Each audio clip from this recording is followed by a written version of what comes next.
বলো হে আল্লাহ, রাজত্বের মালিক, আপনি যাকে চান রাজত্ব দান করেন, আর যার থেকে চান রাজত্ব কেড়ে নেন, এবং আপনি যাকে চান সম্মান দান করেন, যাকে চান অপমানিত করেন। আপনার হাতেই কল্যাণ। নিশ্চয়ই আপনি সবকিছুর উপর ক্ষমতাবান। আমরা আজকের সুখসভার শুরুতেই আল্লাহর কাছে দোয়া করছি।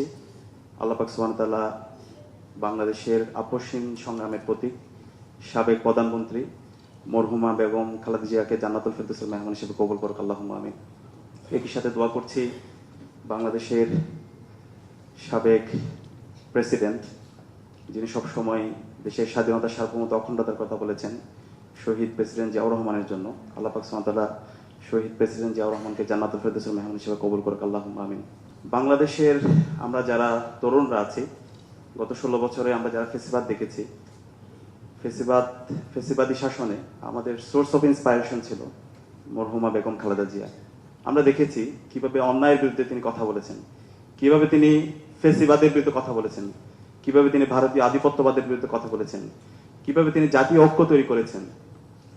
তিনি সকল অংশীজনদেরকে সাথে নিয়ে এক বিন্দুতে তিনি মিলিত করেছিলেন, জাতীয় ঐক্যের একটি পাটাতন তৈরি করেছিলেন।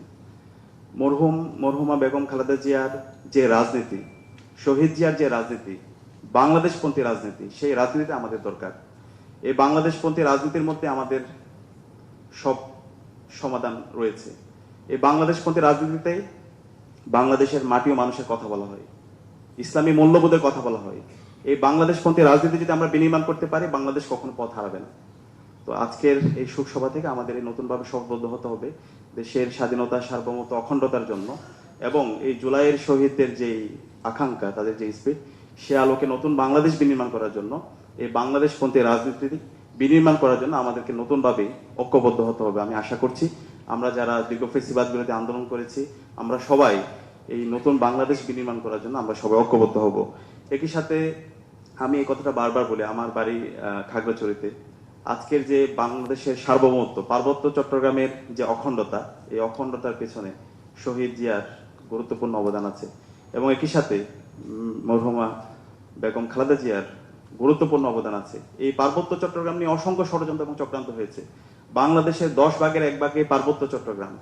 শহীদ জিয়া এবং মরহুমা বেগম খালেদা জিয়া এই পার্বত্য চট্টগ্রামের সার্বভৌমত্ব এবং অখণ্ডতাকে রাখার জন্য যে পরিমাণ তিনি এফোর্ট দিয়েছেন, এই জাতি সারা জীবন শ্রদ্ধার সাথে ওনাদের এই অবদানগুলো স্মরণ রাখা দরকার।